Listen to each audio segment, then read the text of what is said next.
Good morning, everyone. Can you all hear me properly? Yes, sir. Good morning. Okay. My sound is clear to everyone, right? Okay. So, in yesterday's class, we have started the second part of the quantum mechanics, and there we discussed about the wave function, nature of the wave function, what is the meaning of the probability which is connected to the wave function, and the orthogonality property of wave function, etc. So today our basic focus will be on the operator. So what does it mean by a operator?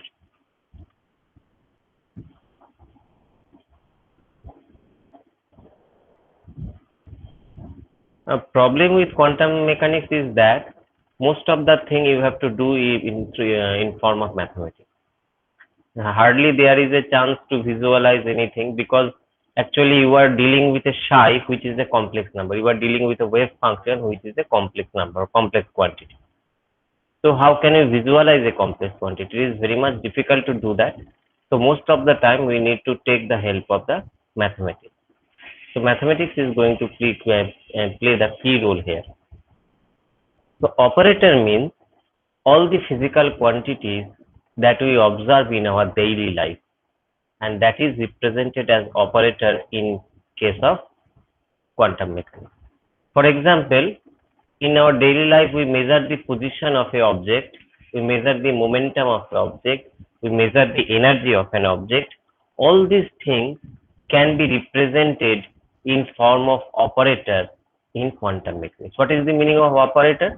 That means it is a mathematical quantity that can operate on a wave function. For example, আমরা daily লাইফে সবসময় plus করি দুটো নাম্বারের মধ্যে plus is a operator, summation is an operator, subtraction, division, differentiation, integration, all these things are operators that operate on a certain quantity, right? Differentiation operate on a certain function and give you a result. So that is an operator. Similarly here, all the measurable quantities that we see in our daily life can be represented in terms of the operator in case of quantum physics. যে কোনো জিনিসকে যা আমরা প্রত্যেক দিনের লাইফে মাপতে পারি, মেজার করতে পারি, কোয়ান্টাম ফিজিক্সে সেগুলোকে অপারেটর হিসেবে রিপ্রেজেন্ট করা হয়। For example position operator, for example momentum operator, for example kinetic energy operator, like that. যে কোনো অপারেটর, ধরো একটা মেজারেবল কোয়ান্টিটি আছে এ, এ ইজ এ মেজারেবল কোয়ান্টিটি, সেটা পজিশন হতে পারে, মোমেন্টাম হতে পারে, it can be energy or it can be something else. So A is a measurable quantity. So the operator will be represented as A and a cap above the A. That is the operator A.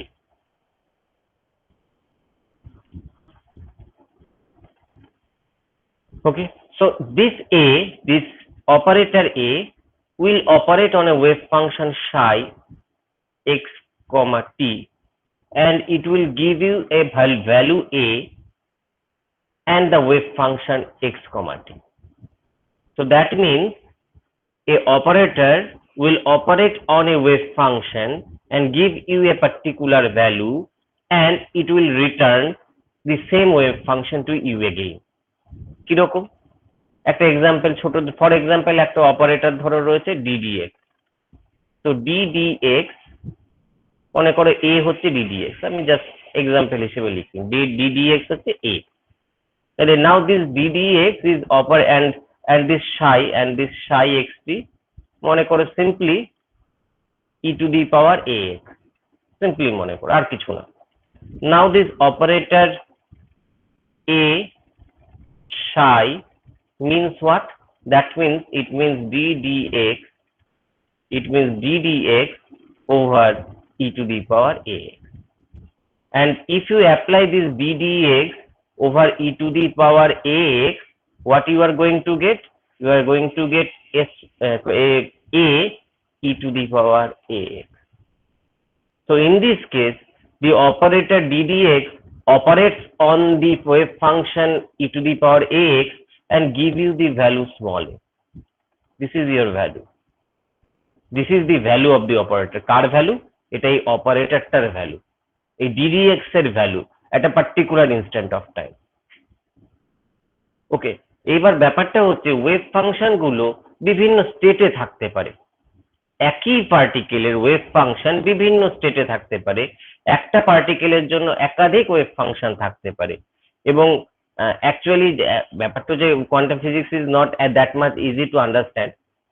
তো একটা wave মানে আমাদের ধারণা হতেই পারে একটা অবজেক্টের একটা ওয়েভ ফাংশন থাকতে পারে, but you know it is very difficult to understand what is the exact nature of the wave function. তো এটা দেখানো যায় করে, যদি একটা অবজেক্টের একটা ওয়েভ ফাংশন psi1 হয় এবং আরেকটা ওয়েভ ফাংশন psi2 হয়, and both of psi1 and psi2 satisfies all the property of that object or the particle, then it is possible to show that another wave function psi will be there, which will be equal to some constant c1 into psi1 plus c2 into psi2. এরকম যদি আরো বেশি wave function থাকে, তাহলে এখানে এরকম আরো plus হতে হতে হতে হতে যায়। So most generalized wave function is very difficult to find out. তার কারণটা হচ্ছে a single particle can be there at different states. বিভিন্ন রকম কোয়ান্টাম স্টেটে একটা পার্টিকেল থাকতে পারে at a instant of time. কোনো একটা সময় সে একই সঙ্গে অনেকগুলো স্টেটে থাকতে পারে, but you will get only one state at a time. তুমি যখন মেজার করতে যাবে, when you are measuring means you are disturbing the system. When you are disturbing the system, you are going to get only one value. তুমি একটা স্টেটকেই দেখতে পাবে এট a time. যার probability বেশি তাকে বেশিবার দেখতে পাবে, যে স্টেটটার প্রবাবিলিটি বেশি তাকে তুমি বেশিবার দেখতে পাবে, যে স্টেটটার প্রবাবিলিটি কম তাকে তুমি কমবার দেখতে পাবে। বাট প্রত্যেকটা স্টেটেই হয়তো একটা অবজেক্টের দশটা কোয়ান্টাম স্টেট আছে একটা পার্টিকেলের। So it is likely that the particle can be at every possible state at the same time. So this is called the superposition theorem. এইগুলো হচ্ছে সুপার, যাই হোক এটা মানে নেই, কিন্তু এটুকু না বললে পরে জিনিসটা বোঝানোটা খুব ডিফিকাল্ট হয়ে যাবে। তো একটা পার্টিকেল এট এ টাইম অনেকগুলো কোয়ান্টাম স্টেটে থাকতে পারে, কিন্তু তুমি যখন মেজার করতে যাবে তুমি কিন্তু অনেকগুলো কোয়ান্টাম স্টেট পাবে না। You will get only one quantum state at an instant of time. কারণ তুমি যখন মেজার করছো means whenever you are measuring something you are actually disturbing the system. সিস্টেমটা ডিস্টার্ব করলে পার্টিকেলটা কোনো একটা স্টেটে চলে যাবে। এবার যে স্টেটটার প্রবাবিলিটি বেশি, the state which has a greater amount of probability, most of the time you will find that particle in that state. তুমি যদি একবার এক্সপেরিমেন্টটা করো তাহলে তুমি তফাৎ বুঝতে পারবে না। Now if you perform this experiment thousands time, 10,000 time, more than that, you will see that sometimes the particle is somewhere else. অন্য কোনো সময় তুমি হয়তো অন্য কোয়ান্টাম নাম্বারটাও পাচ্ছ, but it does not come with the guarantee যে 1000 বার করলেই তুমি পাবে, কিন্তু প্রবাবিলিটি বলছে হ্যাঁ তুমি পেতে পারো। ওকে, তার মানে আমাদের এই মুহূর্তে ফিল্ড অফ ইন্টারেস্টটা হচ্ছে যে operator is something which is actually disturbing this system. Operator তুমি মাপতে যাচ্ছ মানে তুমি are going to measure a physical quantity, so you are going to measure a momentum. So that means you are operating a momentum operator on the wave function. So basically you are disturbing the wave function. So at a particular instant of time you are going to get a particular value of a. এটাকে একটা particular a তুমি পাবে। কোন একটা অন্য সময় এই আরেকটা ওয়েভ ফাংশন এটা এরকম হতেই পারতো, psi is equal to e to the power a square x, এটা হতেই পারতো।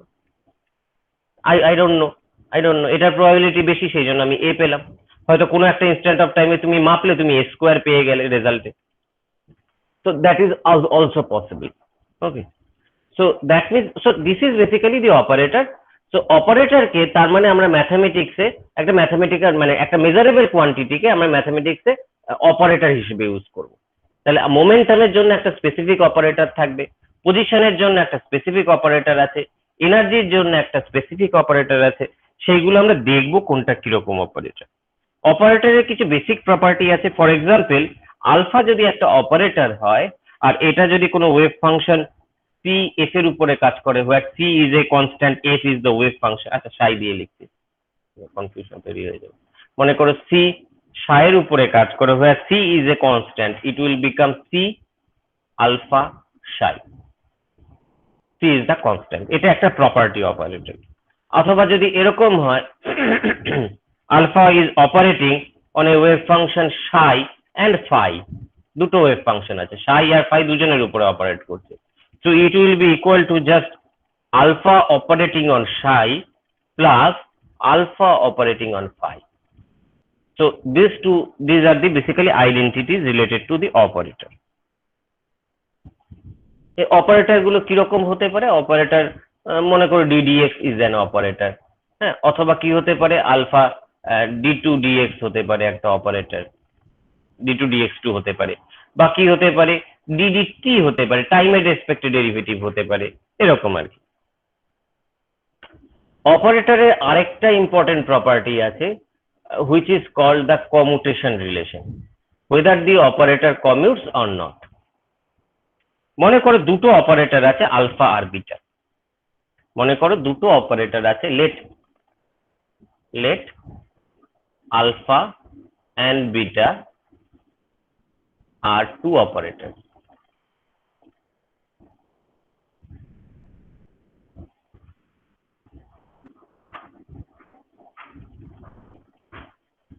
যদি এইরকম হয় যে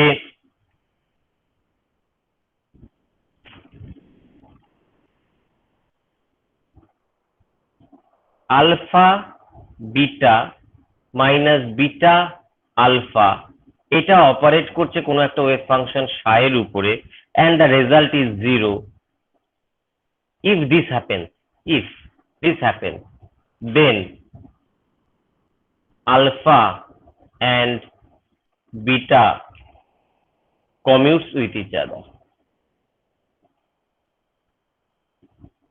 then alpha and beta commutes.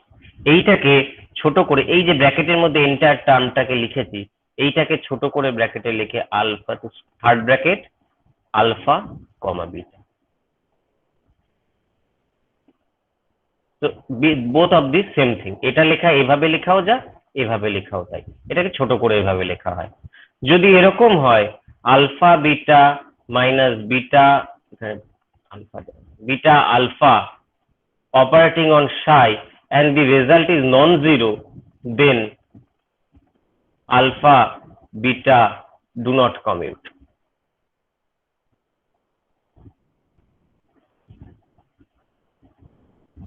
তার মানে alpha comma beta within third bracket is not equal to 0. একটা এক্সাম্পল দিয়ে জিনিসটা একটু খটোমটো লাগছে, হয়তো একটা এক্সাম্পল দিলে জিনিসটা পরিষ্কার হবে। let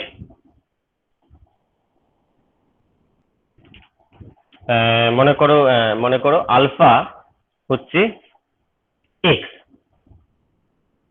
বিটা মনে করো ddx. So question is whether they commute or do not commute. আলফার হচ্ছে x, বিটা হচ্ছে ddx, কোশ্চেনটা হচ্ছে তারা কি কমিউট করছে না করছে না। তাহলে আমি কিভাবে দেখব? তার মানে আমি একটা ওয়েভ ফাংশন নিচ্ছি, যে কোনো ওয়েভ ফাংশন psi মনে করে নিচ্ছি, তাহলে আমার কাজ হচ্ছে বের করা alpha comma beta equal to 0 or not equal to 0, এটা আমাকে বের করতে হবে, তাই তো? তার মানে আলফা কমা বিটা মানে কি, বেসিক্যালি এটা হয়ে যাচ্ছে alpha beta minus beta alpha psi, তার মানে basically alpha beta psi minus beta alpha psi। তার মানে কি? তার মানে আলফা মানে কি x, বিটা মানে কি ddx, then psi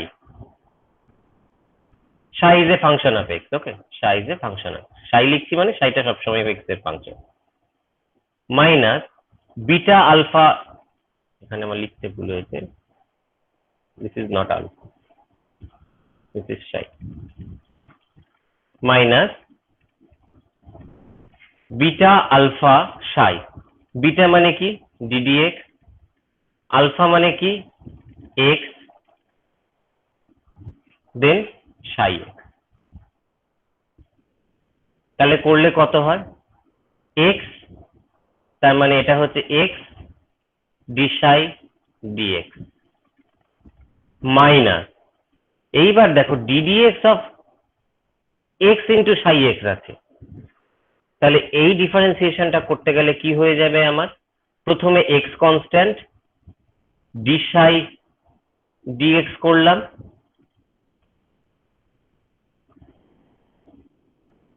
প্লাস সাই কনস্ট্যান্ট ডিডিএক্স করলাম, তার মানে বেসিক্যালি সাই এক্স করলাম। তাহলে এই ব্র্যাকেটটা যদি আমি সরিয়ে দিই, আমি কি পাচ্ছি, এক্স ডি সাই ডিএক্স মাইনাস এক্স ডি সাই ডিএক্স মাইনাস সাই এক্স, এটা এটা ক্যান্সেল হয়ে গেল, তাহলে আমার পড়ে থাকছে মাইনাস সাই এক্স। তার মানে বেসিক্যালি আমি যদি দুদিকটা কম্পেয়ার করি, এই সাইডটা আর এই সাইডটা কম্পেয়ার করি, তার মানে এটা কি, এটা মানে কি লিখতে পারি, এটা মানে লিখতে পারি -1 ইন্টু সাই। তাহলে বাদিকটা ডান দিকটা যদি কম্পেয়ার করি, that means alpha beta minus beta alpha is equivalent to -1, और আমি লিখতে পারি commutation relation alpha comma beta within third bracket is equal to -1. So that means alpha and beta do not commute with each other.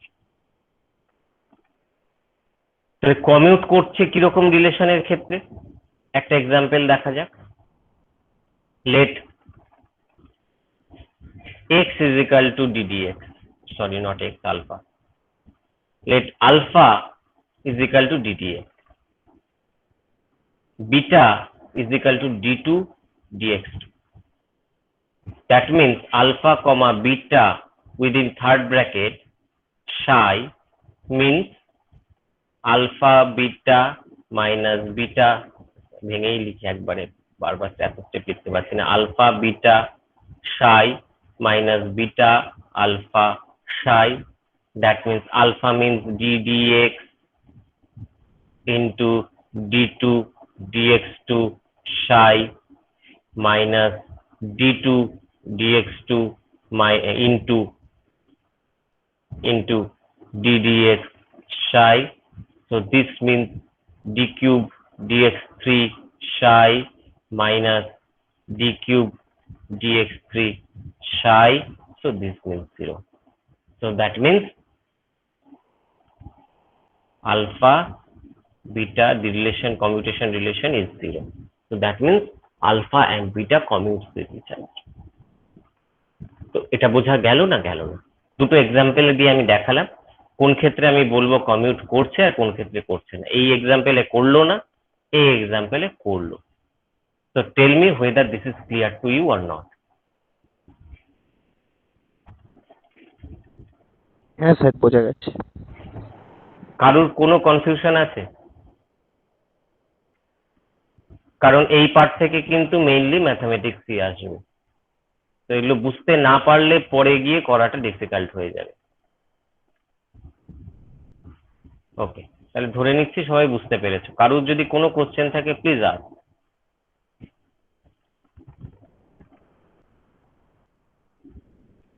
আচ্ছা, তার মানে আমি এতক্ষণ যেটা বললাম যে দুটো অপারেটর কিভাবে অপারেট করছে, কোনটাকে বলছি কমিউট করছে, কোনটাকে বলছি কমিউট করছে না।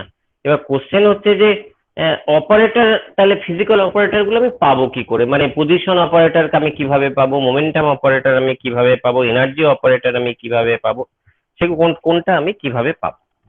ঠিক আছে, তাহলে তার আগে আমার সবার আগে দেখা দরকার একটা ফ্রি পার্টিকেলের ওয়েভ ফাংশন কিরকম হয়। The wave function of a free particle, একদম মোস্ট জেনারেল একটা, মানে একটা পার্টিকেল যে যে কোনো জায়গায় যেতে পারে, কোনো ফোর্স তার উপরে কাজ করছে না, that is a free particle. সেই রকম একটা পার্টিকেলের ওয়েভ ফাংশনের জেনারেল এক্সপ্রেশন হচ্ছে psi x, t is equal to a e to the power I kx minus omega t। এটা হচ্ছে মোস্ট জেনারেল এক্সপ্রেশন। কেউ সাইন দিয়ে লেখে, কেউ কস দিয়ে লেখে, ই টু দি পাওয়ার এর মধ্যে সাইন কস দুটোই রয়েছে। So this is the most general expression. কারণ তোমরা নিশ্চয়ই জানো e to the power i x মানে হচ্ছে cos x plus i sine x, e to the power minus i x মানে হচ্ছে cos x minus i sine. So তার মানে ই টু দি পাওয়ার মধ্যে কস সাইন সবাই ঢুকে বসে আছে। So that's why e to the power is the most general expression.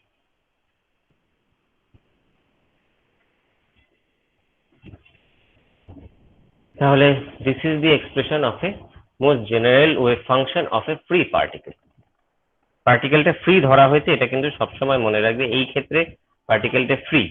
পার্টিকেলের যদি উপরে যদি কোনো ফোর্স কাজ করতো বা পার্টিকেলটা যদি কোনো একটা জায়গার মধ্যে বাউন্ড হতো, তাহলে কিন্তু এই ওয়েভ ফাংশনটা হতো না, অন্যরকম কোনো ওয়েভ ফাংশন হতো। সেটা জানা নেই এখন আমাদের। ওকে, তাহলে পজিশন অপারেটর যেটা সবচেয়ে সোজা,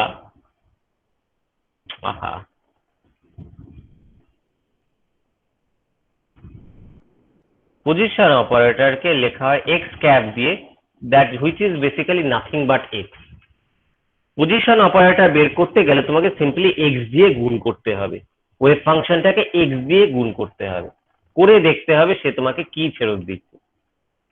ওকে, এবার পজিশন অপারেটরটা সবচেয়ে সোজা দেখতে, সবচেয়ে সিম্পলেস্ট ফর্ম। এবার বাকিগুলো অতটাও সোজা নয়। তাহলে মোমেন্টাম অপারেটর আমি কি করে করবো? পজিশনের সাথেই মোমেন্টাম অটোমেটিক চলে আসছে। তাহলে মোমেন্টাম অপারেটর আমরা কিভাবে বের করব?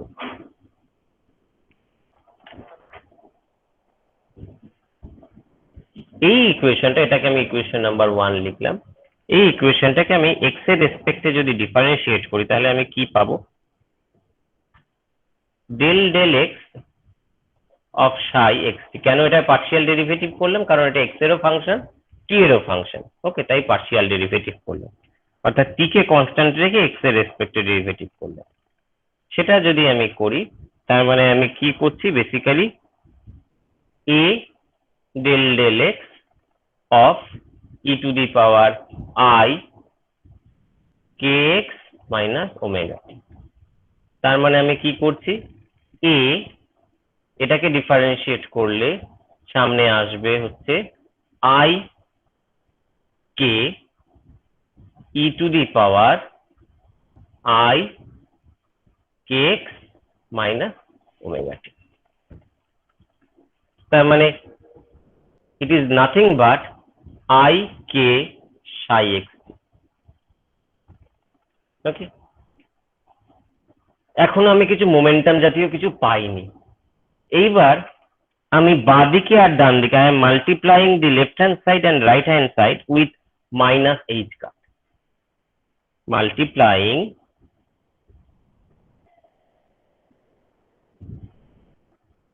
Left and right hand side, আর এইচ এস লিখলাম, with minus I H cut. তাহলে কি পাবো?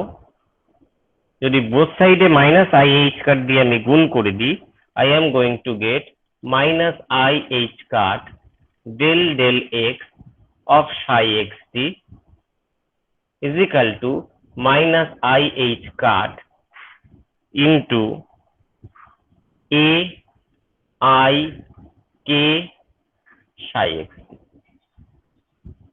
মানে জাস্ট এই আগের ইকুয়েশনটাতে বোথ সাইডে মাইনাস আই এইচ কাট দিয়ে গুণ করে দিলাম। তাহলে আমার ডান দিকটায় কি হয়ে গেল? আই আই দুটো গুণ হয়ে, I is the imaginary number, right? I is the imaginary number, অর্থাৎ রুট ওভার -1। তো আই আই গুণ করলে কত হবে? It will give you I square, that means -1, and already another -1 is here, minus symbol is here, so you are going to get plus. So it is simply becomes, আচ্ছা এখানে a কোথায় আছে এটা নেই,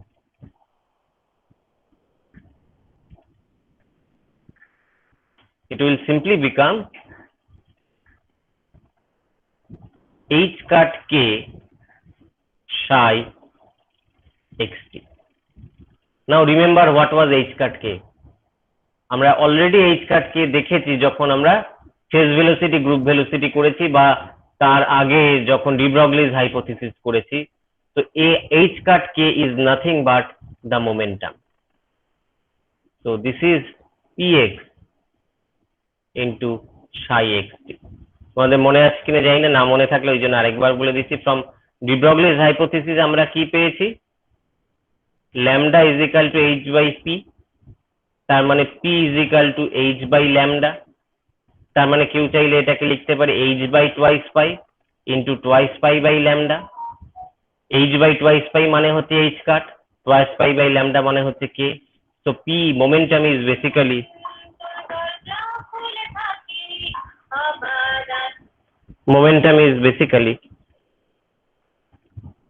just a minute.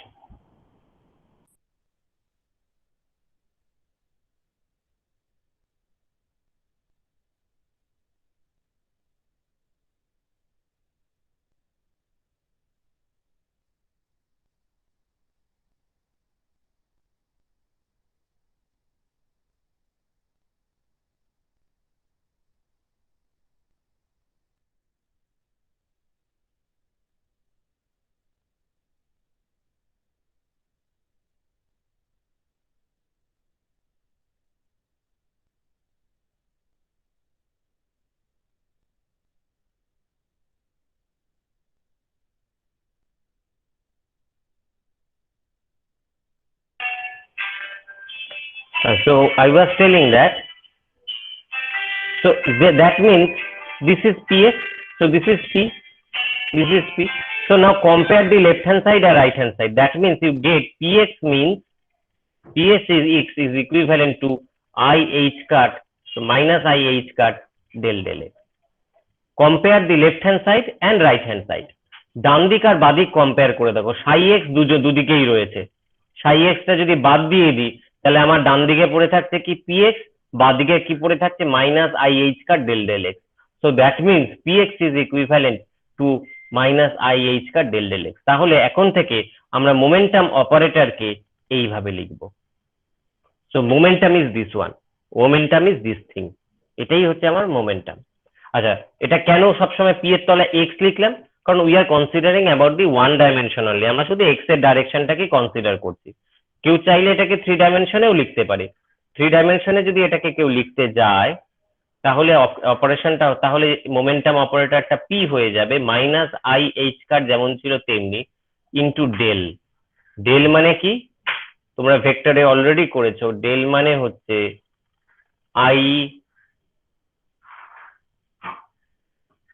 I cap del del x plus j cap del del y plus k cap del del z, where I j k are the unit vector along x axis, y axis, j axis. So I cap, j cap, k cap are the unit vectors along x axis, y axis and z axis, and the del operator is it is actually means I del del x plus j del del y plus k del del x, k del del z, and together they gives you the del operator, and in that case the momentum operator in three dimension will look like this. Okay, so this is how you can get the momentum operator. তার মানে momentum operator আমরা যদি 3D তে লিখি এটা হচ্ছে momentum operator, যদি 1D তে লিখি it is basically minus I h cut del del x. নাও এই আই আর এই আই কিন্তু এক নয়, এটা মনে রাখবে। এই ক্ষেত্রে আইটা হচ্ছে ইমাজিনারি নাম্বার রুট ওভার -1, এই আইটা মানে হচ্ছে unit vector along x Axis. এই আইটার মাথায় ক্যাপ আছে, এই আইটার মাথায় ক্যাপ নেই। Now tell me whether it is clear or not. তাহলে মোমেন্টাম অপারেটর কিভাবে লিখতে হয় সেটা কি জানা গেল?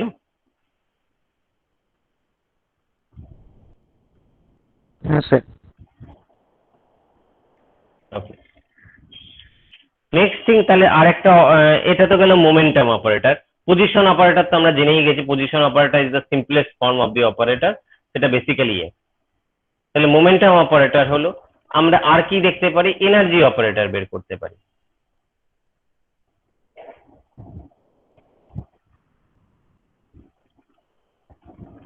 এনার্জি অপারেটর বের করবার জন্য আমরা সেই 1 নম্বর ইকুয়েশনটাকে ডিডিটি দিয়ে আমি ডিফারেন্সিয়েট করছি, অর্থাৎ I want to find out del t of psi xt.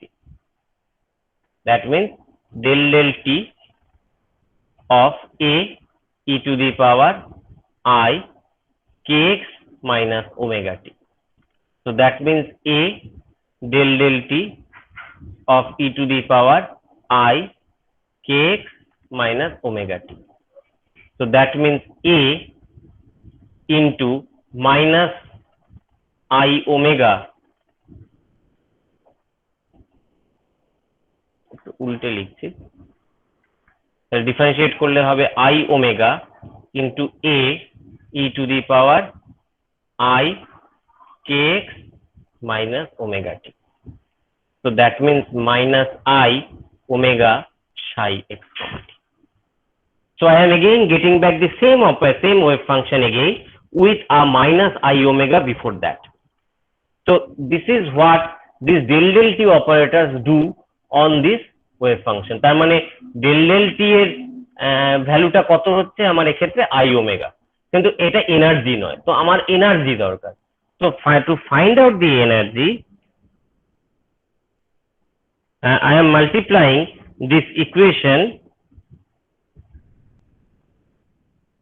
with IH cut.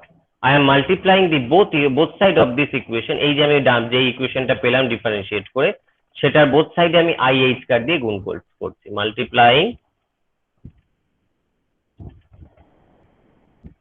both side with IH cut. both সাইডে যদি IH cut দিয়ে আমি গুণ করি, we are going to get IH cut del t of psi xt. This will be equal to IH cut into minus I omega psi xt, minus I omega psi xt.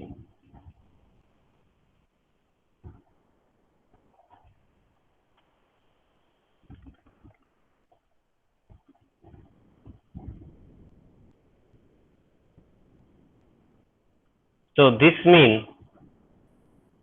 H cut omega psi xt, because this I and this minus I gives you plus 1. I means root over minus 1. So I square means minus 1, and already minus 1 is there. So together we will get plus 1. So comparing the left hand and this IH cut omega is nothing but the energy. This is my energy E psi xt. Energy মানে কি ছিল? Energy as energy E is equal to h nu. So this means h by twice pi into twice pi nu. So that means h cut omega. So comparing both sides,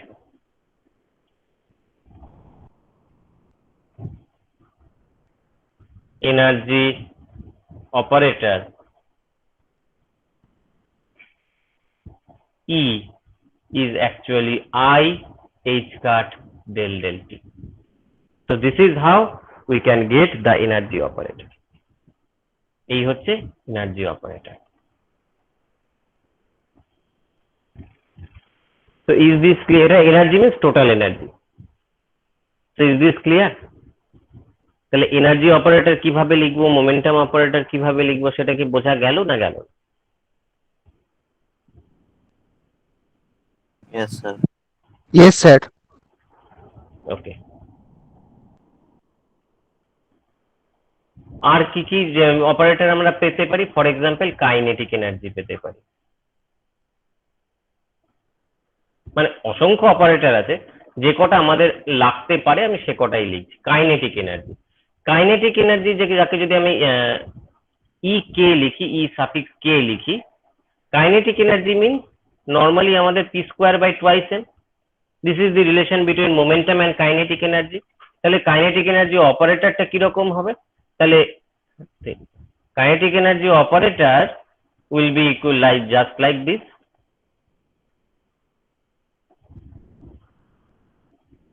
তার মানে p এর অপারেটরটা মোমেন্টামের অপারেটরটা কি হয় আমরা already জেনে গেছি মোমেন্টামের operator হচ্ছে minus I H cut del del X minus I H cut del del X তার মানে এখানে minus I H cut del del X তার স্কোয়ার ডিভাইডেড বাই টুয়াইস। তাহলে আই স্কোয়ার করলে কত হয়ে যাবে আই স্কোয়ার করলে হবে -1 সামনে অলরেডি একটা মাইনাস আছে তাহলে এটা হয়ে যাবে হচ্ছে প্লাস ও আবার স্কোয়ারও আছে তাহলে ওভারঅল আমি একটা মাইনাস পাবো এই -1 এর জন্য একটা -1টা স্কোয়ার হয়ে গিয়ে +1 হয়ে যাচ্ছে আর আই স্কোয়ারের জন্য -1 পাচ্ছি তাহলে ওভারঅল আমি একটা -1 পাচ্ছি তাহলে এটা করলে আমার শুধু পড়ে থাকবে minus H cut square by twice del 2 del x2. So this is the kinetic energy operator. So this is the expression for kinetic energy operator.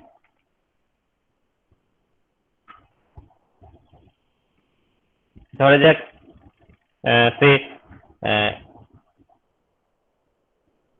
angular momentum.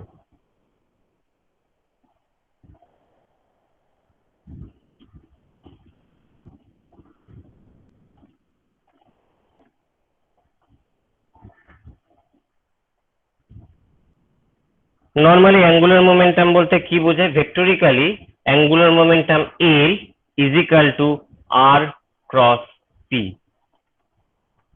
where r is the position vector r means I x plus jy plus kz and p means I px into j py into kpz. ওকে তাহলে আমি যদি শুধু এল এর x component আনি তার মানে basically এটা একটা আমার ওই ডিটারমিনেন্ট বের করতে হবে এইরকম একটা ডিটারমিনেন্ট হয়ে যাবে এটা মানে বেসিক্যালি একটা determinant I J x sorry I J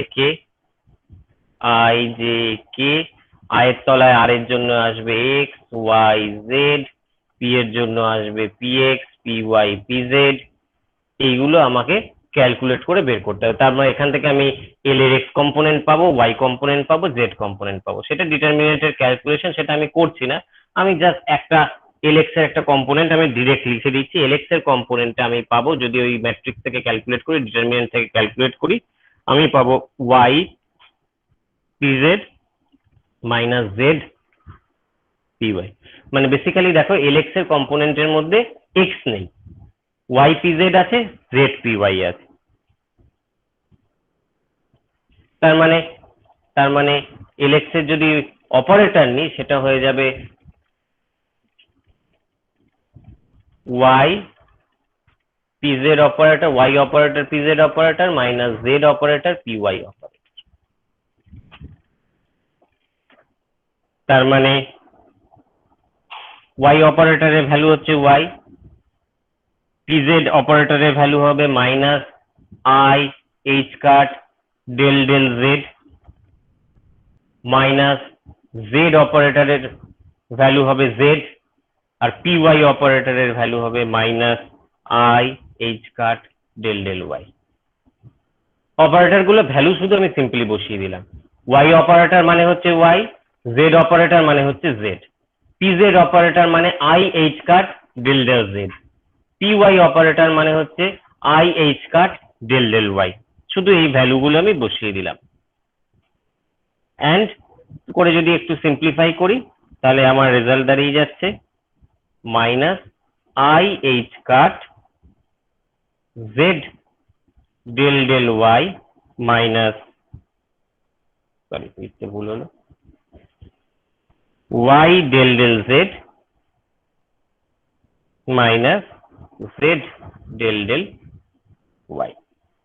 So this is the Lx operator. That means the x component of angular momentum. সেই অপারেটরটা সিমিলারলি আমি যদি এই কাজটা রিপিট করি y কম্পোনেন্টের জন্য, তাহলে y কম্পোনেন্টের জন্য y অপারেটর ly অপারেটরটা হবে minus i h cut z del del x minus x del del z। অর্থাৎ দেখো y কম্পোনেন্টের মধ্যে y অপারেটরের মধ্যে কোথাও y নেই ডান দিকে। সিমিলারলি z মোমেন্টাম অপারেটরের যদি z কম্পোনেন্টটা নিই অ্যাঙ্গুলার মোমেন্টাম অপারেটরের, so l suffix z, this operator will be minus i h cut into x del del y minus y del del x. So this will be the three components of angular momentum operator. এর বাইরে আরেকটা operator আমরা use করব most commonly, which is called the Hamiltonian operator. Hamiltonian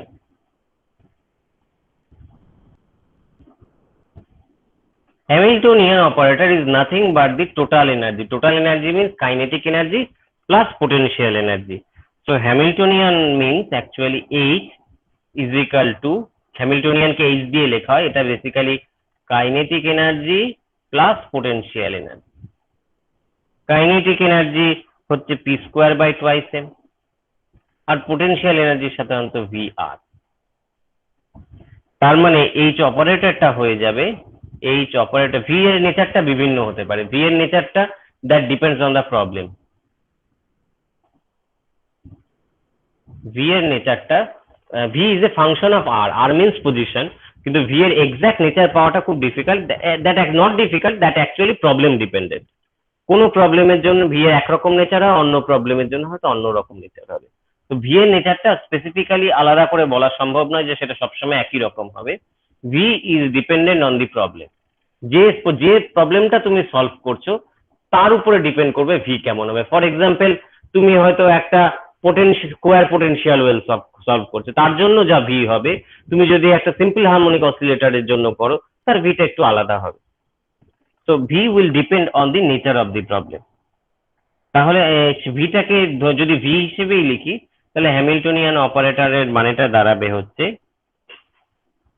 P operator square by twice m plus VR. VR is also an operator. সেটা simplify করে, এটা আমরা already জেনে গেছি কত হয়, তো সেটা হচ্ছে minus h square by twice m into del square. আচ্ছা, ডেল স্কোয়ার না লিখে আমি del two del x two লিখলাম, del two del x two plus VR। এটা ওয়ান ডাইমেনশনে বলছে, ওয়ান ডাইমেনশনে এটা Vx হয়ে যাবে, ওয়ান ডাইমেনশনে এটা Vx হয়ে যাবে। ইন থ্রি ডাইমেনশন এই হ্যামিল্টনিয়ান অপারেটরটা তাহলে কিরকম হয়ে যাবে, minus i h cut square by twice m into del two plus v function of r, যেখানে ডেল টু মানে হচ্ছে, ডেল স্কোয়ার মানে হচ্ছে del del x two plus del two del y two plus del two del z two, আর R মানে আমরা already জানি ix plus jy plus kz। R is the position vector, del is an operator, and del square is the square of the del, which is del to del x2 plus del to del y2 plus del to del z2. So this is Hamiltonian operator. Hamiltonian operator actually means the total energy, kinetic energy plus potential energy. So মোটামুটি আমাদের এই কয়েকটা অপারেটরেরই দরকার পড়বে। Hamiltonian operator তো আমাদের সবসময় লাগবে, কারণ আমরা এরপরে শ্রোডিঙ্গার ইকুয়েশন সলভ করব। শ্রোডিঙ্গার ইকুয়েশন সলভ করতে গেলে হ্যামিল্টনিয়ান অপারেটর ম্যান্ডেটরি লাগবেই। এছাড়া মোমেন্টাম অপারেটর আমরা দেখলাম, অ্যাঙ্গুলার মোমেন্টাম অপারেটর দেখলাম, কাইনেটিক এনার্জি দেখলাম, নর্মাল এনার্জি দেখলাম, এনার্জি অপারেটর কাকে বলে দেখলাম, লিনিয়ার মোমেন্টাম অপারেটর দেখলাম, আর পজিশন অপারেটর তো জানি কত হবে। তো এই কয়েকটা অপারেটর আমাদের জন্য ইম্পর্টেন্ট। তাহলে বলো কারোর যদি কোনো কোশ্চেন থাকে। আমি শুধু অপারেটর এগুলো দেখতে কেমন হবে সেটা বললাম, কিন্তু অপারেটর গুলো দিয়ে কিভাবে আমি ম্যাথমেটিক্স করব বা কাজ করব সেটা আমরা এখনো বলিনি। তো tell me whether this is clear to all of you or not.